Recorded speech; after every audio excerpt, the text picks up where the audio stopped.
Isang magandang araw po sa inyong lahat, mga minamahal kong mga kapatid sa Panginoon. Ipagpaumanhin po ninyo, meron po akong konting problema ngayong umaga. Hindi ko po ma-share ang ating live broadcast. Hindi ko po alam, marami pong nagtatanong sa inyo ngayon kung may live broadcast. Pero naka-live po tayo, hindi ko lang po ma-share.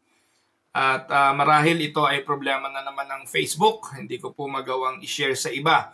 Kung dati po ay nakakapag-send ako sa inyo ng live broadcast natin, ipinagtataka ko po na hindi ko po ma-share ngayon. Ang akin pong recommendation sa inyo, kung nakita nyo po itong broadcast na ito, ngayon po ay may nakita akong 6 na nanonood, 11 to be exact. Pwede po ba na paki-share na lang ninyo? Kasi po hindi ko po ma-share talaga, hindi ko po alam kung anong nangyari. Gayunpaman, ayoko na pong patayin yung broadcast at ulitin uli dahil it will again consume a lot of time. Ay itutuloy ko na lamang po ang broadcast and I will just record it and later on ay ipopost ko po ito sa atin pong YouTube account. Ganun lang po yung pwede kong gawin. So again, maraming salamat for joining me at magandang araw sa inyong lahat sa mga nakapasok sa live. Pagpalain kayo ng ating Panginoon. So umaga pong ito, ang ating pag-aaral ay continuation again ng ating series on the Gospel of John. Nasa chapter 13 verses 18 hanggang 38 po ang atin pong pag-aaralan. Medyo mahaba-haba po ang ating basahin. So inire-recommend ko po kayo sa inyo, kung kayo po ay taga-subaybay ng TNP, sana po yung Bible ninyo itabi ninyo habang nag-aaral tayo. Kasi yung mga malalaking Bible, especially yung malalaking Bible, meron pong mga portion doon na pwede nyong pagsulatan ng mga insights. So buksan nyo po yung talata, yung Bible, doon sa portion na ating pinag-aaralan, tapos itatapat nyo lang po yung mga notes ninyo sa mga gilid, sulatan. Without you knowing, sa loob ng panonood nyo, makakabuo tayo ng isang buong Biblia na meron kayong mga insights. So every time na mabubuksan nyo yung talata, alam nyo na kung ano kahulugan nun. Hindi na po kayo maliligaw. Kung may magtatanong sa inyo, alam nyo po ang ibig sabihin. Di po ba? So yun po, kasi hindi pa naman siguro tayo kukunin ni Lord. Baka mahaba-haba pa yung pagsamahan natin dito. At least, ang ginagawa nating pag-aaral ay expository, bawat verses ng Bible na pag-aaralan natin. Yung the whole Bible ninyo, magkakaroon po kayo dyan ng mga notes na kayo mismo ang sumulat at kayo ang nakakaalala kung ano yung mga pinag-aaralan. So it is just a recommendation na pwede ninyong gawin. So basahin na po natin ang mga talata, John 13:18 hanggang 38. I am not referring to all of you. I know those I have chosen. But this is to fulfill this passage of Scripture. He who shared my bread has turned against me. I am telling you now before it happens, so that when it does happen, you will believe that I am who I am. Very truly I tell you, whoever accepts anyone I send accepts me, and whoever accepts me accepts the one who sent me. After he had said this, Jesus was troubled in spirit and testified, very truly I tell you, one of you is going to betray me. His disciples stared at one another at a loss to know which of them he meant. One of them, the disciple whom Jesus loved, was reclining next to him. Simon Peter motioned to his disciple and said, "Ask him which one he means." Leaning back against Jesus, he asked him, "Lord, who is it?" Jesus answered, "It is the one to whom I will give this piece of bread when I have dipped it in the dish." Then dipping the piece of bread, he gave it to Judas, the son of Simon Iscariot. As soon as Judas took the bread, Satan entered into him. So Jesus told him, "What are you about to do? Do quickly." But no one at the meal understood why Jesus said this to him. Since Judas had charge of the money, some thought Jesus was telling him to buy what was needed for the festival or to give something to the poor. As soon as Judas had taken the bread, he went out, and it was night. When he was gone, Jesus said, "Now the Son of Man is glorified, and God is glorified in him. If God is glorified in him, God will glorify the Son in himself and will glorify him at once. My children, I will be with you only a little longer. You will look for me, and just as I told the Jews, so I tell you now, where I am going, you cannot come. A new command I give you, love one another. As I have loved you, so you must love one another. By this everyone will know that you are my disciples, if you love one another." Simon Peter asked him, "Lord, where are you going?" Jesus replied, "Where I am going, you cannot follow now, but you will follow later." Peter asked, "Lord, why can't I follow you now? I will lay down my life for you." Then Jesus answered, "Will you really lay down your life for me? Very truly I tell you, before the rooster crows, you will disown me 3 times. Pagpalain nawa ng Panginoong Diyos ang pagkabasa at pagkadinig ng kanyang mga banal na salita na sa araw na ito'y basihan ng ating pag-aaral. Mga kapatid, one of the most painful experiences in life is betrayal. Hindi ko po alam kung napagtaksila na kayo, kung napagkanulo na kayo. At ito po ay mga karanasan na hindi madali nating matanggap. It hurts deeply when someone we trust disappoints us. Yung bang pinagbuhusan mo ng panahon, binigyan mo ng atensyon, minahal mo unconditionally, and yet sa kabila nun, ipagkakanulo ka pa. Pagtataksilan ka pa. Alam niyo, I've been a pastor for more than 40 years. At sa 40 taon na yon, napakadami ko na pong taong namit. Napakarami ko na pong taong nakahalubilo. May mga taong magigiliw, may mga taong supporter, may mga taong willing matuto, may mga taong nais na mapagsamantalahan ka, iba-iba.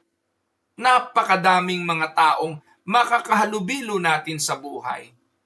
Alam niyo po mga kapatid, ang mapagtaksilan ang isa sa pinakamasakit. The pain becomes even greater when the betrayal comes from a close friend, a family member, or someone we love. Kaya galit na galit ang Diyos saan? Sa pangangalo niya eh. Kasi yung pangangalo niya, betrayal talaga yun eh. Betrayal yun. At galit ang Diyos sa idolatry. Kasi yung idolatry, betrayal din yun. Taas-taas ang kamay mo sa akin, sinasamba mo ko, sabi ng Panginoon, and then meron ka rin ibang Diyos-Diyosan. Ganon din naman sa kaibigan. Kala mo kaibigan pagkaharap. Kala mo ang bait-bait pagkaharap ka, pero pagtalikod mo kung ano-ano sinasabi sa'yo. May mga taong magagaling magtago ng kanilang mga damdamin. Minsan yung kaipokrituhan na itatago ng iba. Alam niyo po kung merong isang bagay na hindi ako magaling, hindi po ako magaling umarte. Sa akin po, you see what you get. Alam niyo, pag pikon ako sa inyo, tamad akong kausap ka. Alam niyo, kapag natutuwa ako sa iyo, talagang magiliw ako. Alam niyo, kapag ako'y disappointed, hindi niyo lang makikita sa action ko, makikita niyo sa salita at sa mukha ko mismo. Hindi ako madaling magtago. Hindi ako mahusay magtago ng damdamin. Pero may mga tao na ang husay. Pagkaharap ka, akala mo, okay kayo eh. Pero pagtalikod mo, ang daming sinasabi. Ang tawag doon, betrayal. Si Jesus, mga kapatid, alam niya kung sino magkakanulo sa kanya eh. Pero harap-harapan sinabi niya kung sino ito. At nakakataka lang, kung sino yung magbe-betray sa kanya, kunwari hindi pa rin niya gagawin. At sa kanyang sarili, confident siya na hindi mabibisto yung kanyang betrayal. Alam niyo, in John chapter 13, 18 to 38, we encounter 2 painful realities in the life of Jesus. 2 painful reality. Ano yung makikita natin sa John 13, 18 to 38? 1, the betrayal of Judas. And second, the denial of Peter. One disciple would deliberately betray him, while another would publicly deny him. Yet, in the midst of these dark events, we see the sovereign, loving, and faithful Savior who reminds us that even in those kind of moments, hindi dapat tumigil ang plano ng Diyos. Si Jesus who remains steadfast even when His followers fail. Kaya minsan ang akin na lang ginagawa, tinitingnan, hindi naman lahat ng tao pare-parehas eh. Kung may mga taong sasaksak sa iyo sa likod, may mga taong gusto pag-usapan ka ng mga hindi totoo, ay meron din namang mga taong totoong nagmamahal at totoong nagmamalasakit. Dito, 12 yung pinag-uusapan nating apostol eh. Kung 2 man yung papalpak, meron pa rin 10 na mananatili na tapat. Amen po ba mga kapatid? So atin po itong titingnan, ito ang ating pag-aaralan. This passage reminds us that while human beings are unfaithful, Christ remains faithful. Ang title ng ating pag-aaral, Betrayal and Denial. So anong kaibahan nun? Betrayal and Denial. Simulan po natin ang pag-aaral, puntahan po natin ang John 13:18-21. Ang ating makikita, Christ knows the hearts of men. Walang maitatago sa Kanya. Kung sa palagay ninyo, pwede ninyong ikubli ang inyong mga damdamin sa Panginoon, nagkakamali kayo. Walang bagay na nalilingid, walang bagay na hindi hayag, anumang pagpapaka-ipokrito natin, kitang-kita ng ating Panginoon. Because He knows the hearts of men. Sabi ng talata, I am not referring to all of you. Ito yung kahapon, di po ba? Sa ating pag-aaral kahapon, naghugas ng paa ang ating Panginoon at nang hinuhugasan niya, sinabi niya na kayo ay malilinis ng lahat. No? Maliban sa isa. No? Referring to Judas. Kayo ikay nalinis na. Kaya ang marumi na lang sa inyo'y paa, kaya yung paa na lang ang huhugasan. Kasi si Peter, nung nalaman niyang kailangang hugasan ng paa niya, sabi niya kay Jesus, Lord, sana wag lang paa. Sama mo na kamay. Gusto nang maligo. Gusto niya buong katawan ng paliguan ni Jesus. But Jesus told him, Peter, yung nakapaligo na, yung malinis na, hindi na kailangang paliguan uli. And in reference to spiritual life, si Jesus nilinis na sila eh. So paano lang yung marumi? Yung lakad na lang ang marumi. Yung daily life na lang ang dumudumi. At yun ang kailangan ng constant cleansing. So yun po ang ibig sabihin nun. Pero nilinaw ng Panginoon, hindi lahat kayo ay malinis. Merong isa sa inyo na hindi malinis. Kaya bilang pagpapatuloy, nilinaw niya rito kung sino yun. Ang sabi niya, I am not referring to all of you. I know those whom I have chosen, pero meron sa inyo na magkakanulo sa akin. John 13:18, I am not referring to all of you. I know those whom I have chosen. Jesus had just washed the disciples' feet. He demonstrated love to all, including Judas. Yet Jesus says, I know whom I have chosen. So Jesus was not surprised by Judas' betrayal. Di siya nagulat doon. Hindi pa ginagawa ni Judas yon, alam na ng Panginoon yon.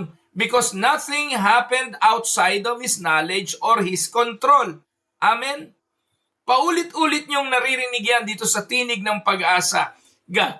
God is sovereign. Nothing passed without His knowledge and control. So Judas was part of the grand plan of God. Unang punto na nais kong pagtuunan ng pansin ay ang katotohanan na Jesus knows His true disciples. There are people who outwardly follow Christ but inwardly remain unchanged. Pagpapakita lang ito ng katotohanan na hindi lahat ng pumapasok sa simbahan ay totoong Kristiyano. Katulad din naman ng hindi lahat ng sumunod kay Kristo ay totoong disipulo. Can we say amen? Kung noong panahon ni Jesus, siya na mismo yon. Siya na ang mabuting pastol. Sumunod sa kanya, hindi lang tupa. May sumunod ding mga kambing. Maraming mga sumunod na mga disipulo. Subalit hindi lahat yon ay kanyang tinawag para sa kaligtasan. Judas walked with Jesus for 3 years. He heard Jesus preach. Just like many people during those times, they heard the preaching of Christ. They even witnessed miracles. Si Judas firsthand, front row seat, kita niya lahat ng himalang yan. He even ministered with the disciples. Yet, anong sabi? Judas never truly believed. Lahat ng kanyang ginagawa para sa sariling pakinabang lang. Lahat ng kanyang ginagawa for a show. Marahil ang kanyang ginagawa dahil humanga lang siya sa karisma ni Jesus. But he never truly believed him as the Christ and the Savior. Ito'y katotohanan that many attend church, sing worship. Totoo. External religion is not the same as saving faith. Yung pagpapakita ng mga gawaing makakristyano at makarelihiyon ay hindi patunay ng totoong pananampalataya. Because today, many attend church, sing worship songs, serve in the ministry, and still have hearts far from God. Ang pinaka-nakakalungkot yung talagang devoted every Sunday, nandun sa gawain, and yet pag-uwi, may buhay na iba kesa dun sa ginagawa sa loob ng simbahan. Napakalungkot, napakaraming ipokrito sa loob ng simbahan. Ginagawa ang mga pag-awit, may pagtulo ng luha, pero pagkatapos, hindi totoong mga mananampalataya. Mga kapatid, the question is not merely, am I in the church? But, am I truly in Christ? Hindi ko sinasabing hindi mahalaga ang simbahan. It is very important. Huwag pabayaan ang pagtitipon gaya ng ginagawa ng iba, Hebrews 10:25. But, being in the church, present physically in the church, is never a guarantee that you are truly in Christ. Amen? Yung mga Pariseyo at mga eskriba nga nakausap ng Panginoon sa simbahan na nakatira. And yet, malayo sila kay Christ. Susunod na punto, Scripture must be fulfilled. Napakahalagang makita natin kung ano nakasulat sa Biblia mangyayari. And Jesus quotes Psalms 41:19. Ano sabi diyan? Even my close friend, someone I trusted, one who shared my bread, has turned against me. Psalm yan Awit yan. At si Jesus, alam niyang awitin na yan, kinote niya yan. Even betrayal fulfilled God's sovereign plan. This does not excuse Judas. Judas was fully responsible for his sin. Yet God in His providence used even evil actions to accomplish redemption. Kahit na ngayong masasamang gawain, ginagamit ng Diyos yan para sa kabutihan ng kanyang mga anak. Yung mga kawalang hiyaan ng pagnanakaw ng mga congressmen, ng mga senador o kawalang hiyaan kahit na ng presidente ng Pilipinas, ginagamit ng Diyos yan. Huwag niyong isipin na inabandona ng Diyos ang Pilipinas dahil sa mga kabulukan na nangyayari sa pamahalaan.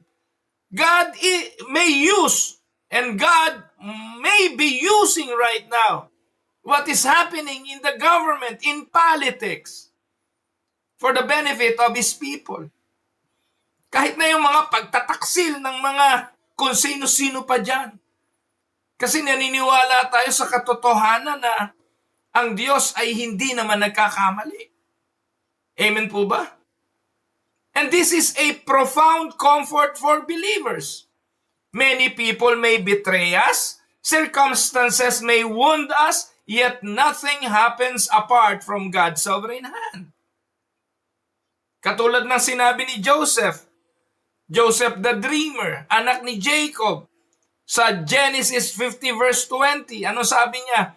You meant evil against me, but God meant it for good. Kalooban ninyo na ako'y saktan at gawa ng masama, pero ang Diyos ginamit ito para sa aking kabutihan. Can we say amen? Huwag ninyong kakalimutan mga kapatid, a master weaver can create a beautiful tapestry using threads that seems dark and ugly when viewed individually. But God weaves even painful betrayals into His perfect design. Maaari ngayon, di natin nakikita ang bawat parte ay mukhang pangit, ang bawat bahagi ay mukhang hindi kaaya-aya, pero pag napagsama-sama na at nabuo na ang layunin ng Diyos, doon lang natin sasabihin, salamat Lord, tama ka pala. Later, we understand. Katulad din ni Peter nang huhugasan ng Panginoon, ang sabi niya, huwag mo ako hugasan, di ako karapat-dapat. Ano sabi ng Panginoon? Pedro, yung ginagawa ko sa iyo ngayon, hindi mo naiintindihan, pero maiintindihan mo rin pagkatapos. At maraming ginagawa ang Panginoon na sa panahon natin at sa ating kalagayan ay hindi natin mapag-unawa. But we believe that is part of His plan. Even the betrayal of Judas is part of His grand plan. Amen? Now, betrayal often comes from those closest to us, and that causes the more pain.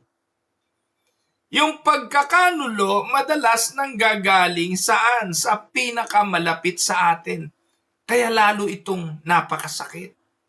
Sa John 13:20-30, after He had said this, Jesus was troubled in spirit and testified, very truly I tell you, one of you is going to betray me.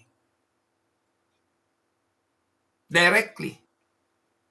Hindi ito isang hula, kung hindi isang kapahayagan na isa sa inyo ang magkakanulo sa akin.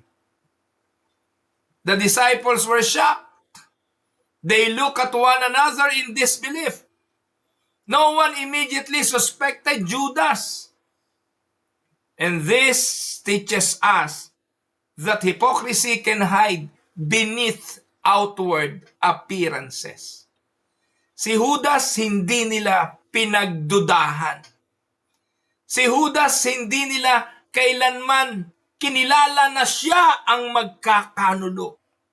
Judas remained near Jesus without surrendering to Jesus. But nobody suspect him of being the one to betray. Anong ibig sabihin nito mga kapatid? Tandaan ninyo, proximity to Christ does not equal conversion. Hindi palibasa malapit sa Panginoon, nangangahulugan na converted. Hindi palibasa alam yung salita, alam yung linggo, alam yung ritual, alam yung mga formularies. Nangangahulugan tunay. Pwede kong kabisaduhin ang preamble at palabasing ako'y makabayan, pero hindi naman. Na ako pala'y rebelde sa bundok at lumalaban sa pamahalaan. And yet kabisado ko ang preamble, panatang makabayang, at ang lupang hinirang. I may know all those things and yet not truly following the mandate of the Constitution. Ganon din naman sa Panginoon, hindi palibasa, malapit sa Diyos, nangangahulugang totoo na converted. Judas was near the Savior physically but far from Him spiritually. Kaya ubod ng hirap humatol sa libing ng isang namatay.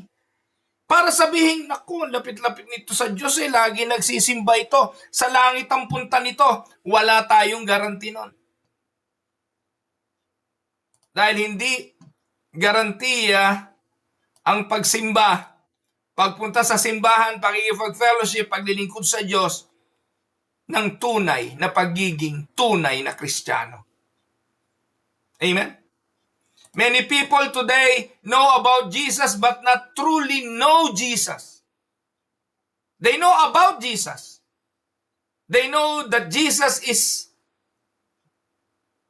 a teacher, a prophet, performed miracle, but they do not truly know Him personally. Amen? There is a difference between knowing doctrine and knowing Christ. Alam nyo man mga kapatid yung 5 solas, alam nyo yung tulip, alam nyo yung mga creed. And yet, hindi mo naman alam si Jesus, hindi mo kilala si Jesus. There is a difference between participating in ministry and belonging to Christ. Judas participated in all Christ's ministry. And there is a difference between being religious and being regenerated. Huwag niyong kalimutan, unless a man be born again, he cannot see the kingdom of God. Hindi naman sinabing unless a man become religious, he cannot see the kingdom of God. No. Saving faith is a work of God's grace. Only when God regenerate the heart, the mind, the soul of a person, there will be no salvation, there will be no conversion. Amen? Pinakikita rin sa atin ang katotohanan na sin hardens the heart. Jesus gave Judas one final act of friendship by handing him the morsel. In that culture, this was an expression of honor and affection. Yet Judas rejected his gracious appeal. Sa verse 27, as soon as Judas took the bread, Satan entered into him. So Jesus told him, what you are about to do, do quickly. Hindi rin ito naintindihan ng mga alagad. Hindi rin nila naintindihan na si Judas na yung itinuturo na magkakanulo. Pero ang pagkaunawa nila, may ipinapagawa lang si Jesus kay Judas dahil si Judas ang may hawak ng supot. Ang nasa isipan nila, inuutusan lang si Jesus na gawin yung kanyang trabaho. Either bumili ng pagkain para sa festival or tumulong sa mga dukha. Judas repeatedly rejected Christ until his heart became fully hardened. Tandaan niyo mga kapatid, sin is never static. A small compromise, if unrepented, gradually hardens the heart. Sabi nga ni John Owen, be killing sin or sin will be killing you. Patayin mo ang kasalanan or ikaw ang papatayin nito. But Judas chose darkness. John 13:30 says, as soon as Judas had taken the bread, he went out and it was night. Binanggit yung oras, binanggit yung sitwasyon. It was dark. It was night. So John here is speaking not only of physical darkness, but spiritual darkness. And Judas walked away from the light of the world, and he chose darkness. Tandaan ninyo, every unbeliever faces this same choice. Will we come to Jesus, or will we remain in darkness? Amen? Pero huwag nating kakalimutan mga kapatid, sa kabila ng lahat ng ito, Christ is glorified even through suffering. John 13:31-32, when he was gone, Jesus said, now the Son of Man is glorified. Nung umalis na si Judas, tutuparin yung sinabi ng Panginoon at gagawin yung kanyang gawaing ipagkanulo ang Panginoon. Sinabi ni Jesus, ngayon, ang anak ng tao ay maluluwalhati. And if God is glorified in Him, God will glorify the Son in Himself and will glorify Him at once. Humanly speaking, kapag ang isang tao pinagkanulo, mukhang talo. Amen? Pag ang tao ay pinagkanulo, mukhang nagiging talunan. Pero hindi. Jesus speaks of glory. Tanong bakit? Because the cross was not an accident. It was God's eternal plan. Mukhang sa pamamagitan ng pagkakanulo, di ba, galit na galit ka mga tao kay Judas, pinagkanulo mo si Jesus. 30 pirasong silver lang.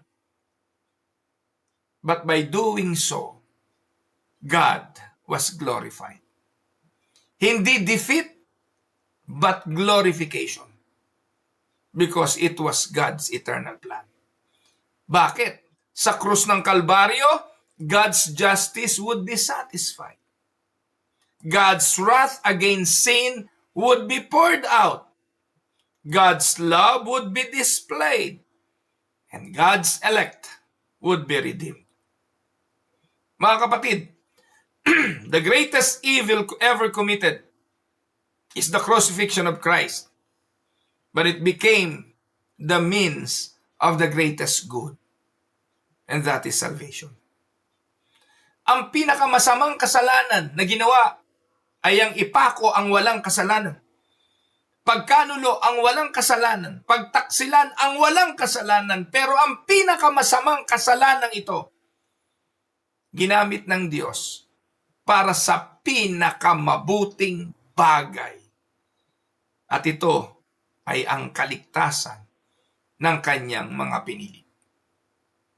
God sovereignly ordains all things for His glory and for the good of His people. Romans 8:28. All things work together for good for them that love the Lord and who are called on His purpose. The cross teaches us that God often accomplishes His greatest purpose through suffering. Can we say amen? Ang pagsilang ng sanggol para sa ina ang isa sa pinakamasakit na pisikal na kasakitan. Ang paglalabor ng isang ina ang isa sa pinakamahirap daw na karanasan ng tao. Walang parte ng katawan ng babae ang maginhawa sa panahon ng panganganak at paglalabor. Subalit sa kirot, sa sakit, sa pagdurusang ito, paglabas ng sanggol, ito'y buhay, biyaya, kapanganakan ng isang buhay. The cross teaches us that God often accomplishes His greatest purpose through suffering. Kaya kung may pagdurusa man ngayon, mga kapatid, perhaps you are experiencing betrayal, disappointments, or even hardship. Just remember, God has not abandoned you. God is just accomplishing purposes you may not yet understand. Amen? Ipayapa mo ang puso mo, kapatid. Maaaring tinutupad lang ng Diyos ang kanyang layunin para sa iyo. Amen? Tuloy natin. Susunod na punto, Christ calls His disciples to love one another. Again, dito, nagpakita ang Panginoon ng example na mag-ibigan kayo kahit hindi kayo mga perpekto. Oo, may isang hindi ko pinili sa inyo, pero si Pedro, ipagkakanulo rin ako. Rather, i-deny ako, the same. At dahil doon, ang sabi ng Panginoon, mga anak ko, my children, I will be with you only little longer. You will look for me, and just as I told the Jews, so I tell you now, where I am going, you cannot come. A new command I give you. Love one another as I have loved you. So you must love one another. Huwag niyong kalimutan, wala na si Judas nung binanggit ito ng Panginoon. Umalis na si Judas, inutusan kung ano yung gagawin mo, gawin mo madali. Lumayas na siya at naiwan yung kanyang mga alagad na 11. At binigyan niya sila ng bagong utos.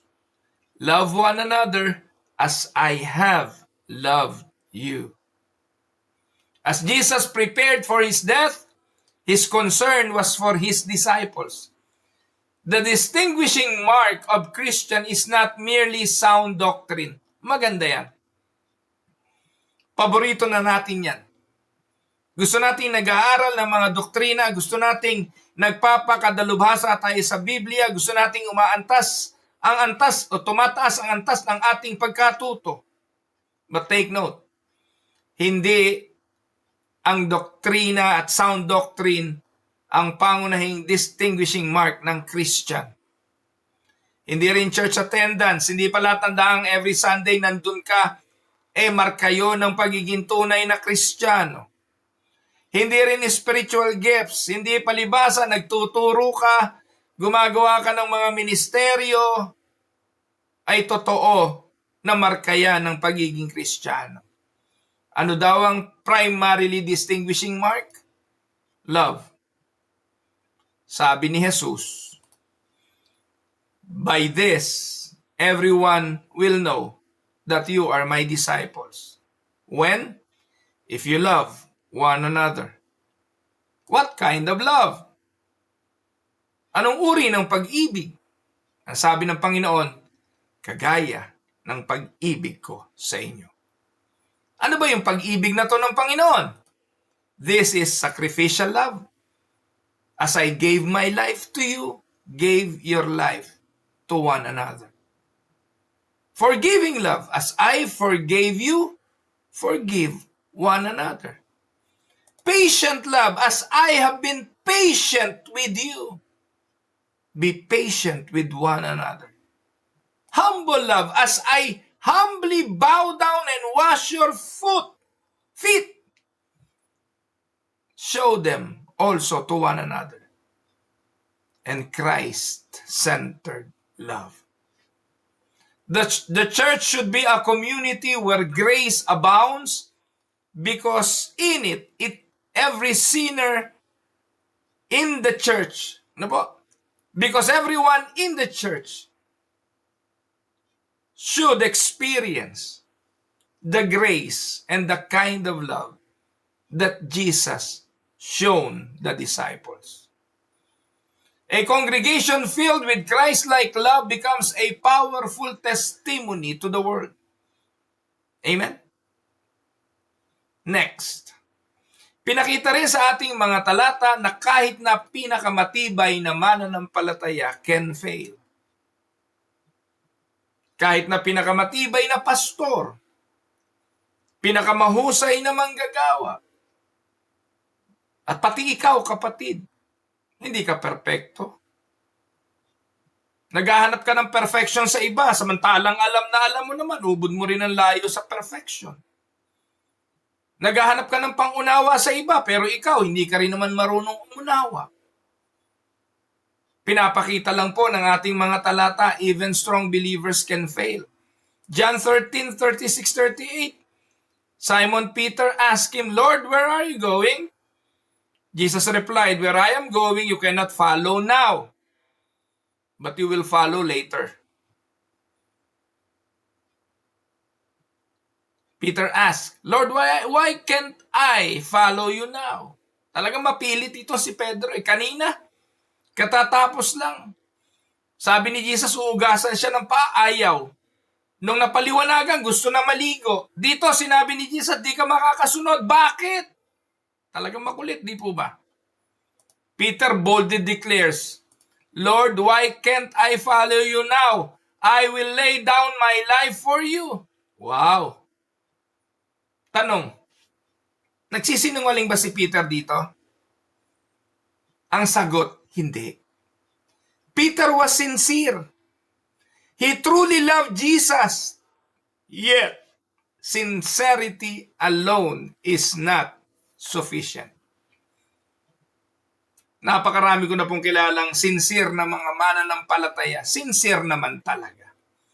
Tapat naman talaga. Linggo-linggo naman talaga nandun. Naglilingkod naman sa Diyos. Pero, isang sitwasyon lang, laglag. Isang mabigat na karanasan lang, laglag. Marami akong kilalang nasa church dati, ubod ang sipag. Ngayon, malamig pa sa minus 45 degrees centigrade ng winter ang pananampalataya.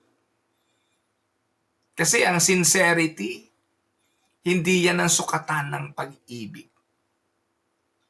Jesus responds, "Will you really lay down your life for me? Very truly I tell you, before the rooster crows, you will disown me 3 times." Ito yung tinatawag na overestimations of oneself. Siyadong confident, hindi niya naman alam ang sukat ng kanyang pananampalataya. And this is a danger for all believers. Kaya yung mga pledges, hindi ako believe dyan. Pledge ako ngayon, 500. Pero yung mga nag-pledge na yun, naku po, Diyos ko, hanggang pangako lang. Kalaunan, dahil hindi na ibigay, hindi na rin sisimba. Dami kong kilalang ganun eh. Kaya kami sa church, we don't do pledges. What God is asking from you is only the things that you can offer Him. You cannot give God things that you don't have. Narinig ko na yan. Pag 2 baboy ko, bigay ko 1 eh. Kung 2 lang ang damit ko, bigay ko 1 eh. Kung 2 lang kotse ko, bigay ko 1 eh. Puro pangako dahil wala pa eh. May mga kaibigan nga ako sa Garden City. Nataya sila ng loto lagi. Hindi naman nila ako mapataya dahil hindi naman nila ako pwedeng isali doon sa, alam niyo po rito, pwedeng magko-contribute kayo, tapos tataya kayo sa loto. Pag tumama, sama-sama kayong tatama. Hindi nila ako sinasama, alam naman nila hindi ako sasali. Pero sabi nila, nako pastor, tumama lang kami. Isang araw, may nakaparada ka na ring bagong kotse dyan sa labas ng Garden City. Di ba mga kapatid? Ang daling ibigay yung wala eh. Hindi ko nga kailangan yung kotseng bago eh. Kapi lang minsan, hindi ka pa maibili. Di ba? That's a reality. But how easy for us to give something that we don't have yet? And si Peter, yabang niyang bibigay ang buhay niya kasi hindi pa naman nakataya ang buhay. Pero ang sukatan nun, kapag nakataya na, at si Jesus alam niya yon. Kaya ang sabi niya kay Pedro, Pedro, huwag kang magyabang. Bago tumilao ka manok, 3 beses mo kung ipagkakanulo. You will deny me 3 times. Tandaan mga kapatid, self-confidence often precedes spiritual failure. Self-confidence often precedes spiritual failure. Yung mga nagsasalita ng tapos, huwag niyong gagawin yan. Kasi yan ang simula na susubukin kayo sa mga sinabi ninyong tapos. Sa mga tinuldukan ninyo. Peter trusted his own devotion instead of depending upon God's grace. Lagi nyo lang panghawakan biyaya ng Diyos. Kasi ang tukso nandyan lang eh. Walang taong exempted dyan. Kaya ako personally, as much as possible, iniiwasan kong matukso. Dahil hindi ko pwedeng sabihin, hindi ako matutukso. Kayabangan yun. Dahil maaaring pag nandun na, bibigay ka. Kaya pag nagtagumpay, biyaya lang ng Diyos. Huwag umasa sa sariling kumpiyansa. Ano sabi ni Pablo? Unang Korinto 10:12. So if you think you are standing firm, be careful that you don't fall. Sa inyo na mga nag-aakalang nakatayo at matibay, mag-ingat, baka kayo matumba. Believers still struggle with weakness. Mga mananampalataya man ay nag-struggle din sa kahinaan. Subalit, unlike Judas, Peter's failure was not final. Kay Judas, final. Kasi hindi naman talaga siya mananampalataya in the first place. Pero si Peter, believer siya. Pareho lang naman yung ginawa nila eh. Pero ang difference niyan, yung isa ligtas, yung isa hindi. Kaya walang mawawala kay Judas kasi in the first place, wala siyang kaligtasan. Pero si Peter, siya'y ligtas at ang kaligtasang yun hindi mawawala kahit makagawa siya ng kaparehong kasalanan. Nakita niyo mga kapatid? Because para sa mga anak ng Diyos, sa pinili ng Diyos, sa nilinis na ng Diyos, dudumi ang paa, dudumi ang lakad, dudumi ang pamumuhay, pero lilinisin din ng Diyos. Peter fell, but he was restored by Christ Himself. Why? Because Christ preserves His own. Iingatan ng Diyos ang Kanya. Ano sabi ng Luke 22:32? But I have prayed for you. Can you imagine? Alam ng Diyos eh. Si Judas ba pinag-pray? No. Pinabayaan lang ni Jesus si Judas na gawin yung kanyang gagawin. That was his task. That is his role. Being an unbeliever. Hindi pipigilin ng Diyos ang hindi mananampalataya. Hahayaan lang ng Diyos tumakbo ang buhay ng mga hindi mananampalataya. Pero ang anak ng Diyos, ipinapanalangin ni Jesus. At anong panalangin? Simon, that your faith may not fail. And when you have turned back, strengthen your brothers. Alam na ng Panginoon, sinabi na niya kay Pedro. The perseverance of the saints does not mean believers never fail. We do. But it means Christ never lets His true sheep finally fall away. Our security rests not in the strength of our faith. Our security rests where? In the faithfulness of Jesus. Amen? Tingnan natin ang ilang theological insight. 1. The sovereignty of God governs even betrayal and suffering. And we can say amen to that. 2. External association with Christ does not guarantee salvation. Tama? Saving faith is evidenced by what? By genuine perseverance. Christ effectually preserves His true disciples. At 5, God accomplishes redemption through the cross according to His eternal decree. Amen? Now, bago ko tapusin ang ating pag-aaral, bibigyan ko kayo ng ilang practical application. 1, I want you to examine your heart. Suriin ninyo ang inyong mga puso. Are you merely religious or have you truly trusted Jesus? 2, guard your heart against sin. Unrepented sin hardens the heart. 3, depend upon God's grace daily. Never rely upon your own spiritual strength. 4, love fellow believers sacrificially. Magsasakripisyo tayo sa pag-ibig at kung sino ang nagmamahal ng malaki, mas malaki ang pagsasakripisyo. Amen? Christ's love should shape our relationships. Panguli, rest in Christ faithfulness. Even when believer stumbles, Christ remains faithful. Mga kapatid, meron na po kaming apo, si Nathan Kai. 9 months na siya. 9 months na nga ba si Kai? A child learning to walk often falls repeatedly. Noong isang araw, doon po sa park, hawak ko yung kamay niya. Lakad kami, lakad. Walang tigil ng lakad. Pero pag binitawan mo, babagsak. Yet, That is a picture of a loving God.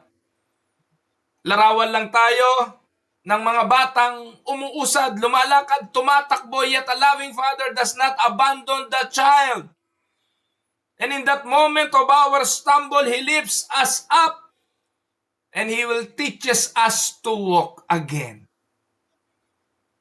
Likewise, believers stumble, but our Heavenly Father faithfully preserves His children. Amen po ba?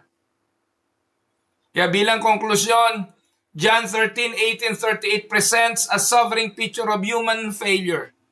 Judas betrayed, Peter denied, the disciples later will scatter. Yet in spite of those things, Jesus remained steadfast. Jesus willingly went to the cross to save sinners like Judas could have been and like Peter was. The good news of the gospel is this: our hope does not rest on our faithfulness to Christ, but ultimately on Christ's faithfulness to us. Sabi ni Pablo kay Timoteo, 2 Timothy 2:13, if we are faithless, He remains faithful, for He cannot deny Himself. May we therefore trust Him, love Him, and follow Him faithfully all the days of our lives. Amen? Now for some reflection questions. 1, what lessons can we learn from the life of Judas? In what ways do believers sometimes resemble Peter? Are there areas in your life where self-confidence was replaced dependence upon God? How can you better demonstrate Christ-like love toward fellow believers? Pagpalain nawa kayo ng Panginoon. Ako po ang inyong lingkod, si Pastor Ruel, para po sa Tinig ng Pag-asa. God bless everyone.